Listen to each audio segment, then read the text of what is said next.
and let this a fun and memorable event for everyone. Good luck sa lahat ng teams. Let the games begin. Salamat po. Thank you so much. Thank you so much.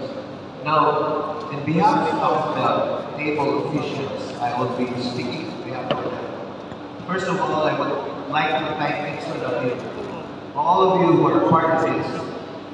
If it is not for your cooperation, this league will not be successful.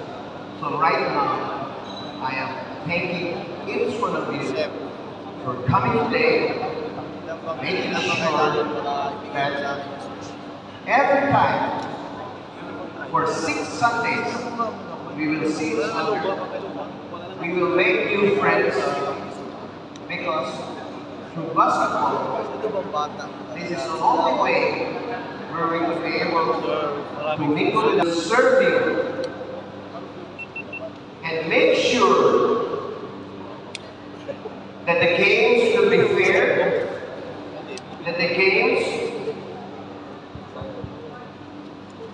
will have at least no biases. Hanggang sa atin na tayo, we will make sure that all of you will enjoy the game and will have the time to show your skills. I will tell you right now that we're using time referees.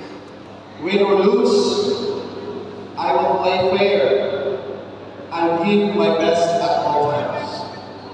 I will hold the values of teamwork, discipline, and humility.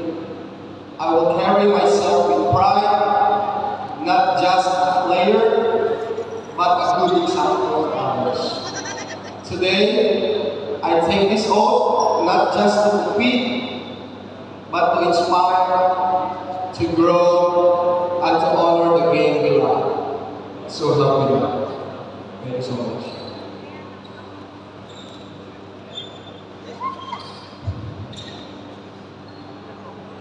You may be seated.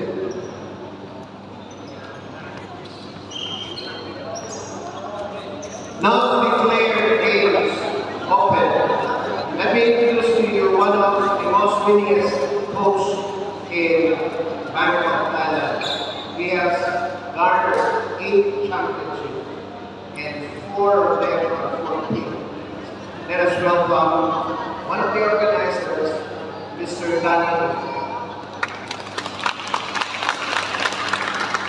Magandang umaga po sa lahat. Sawadee.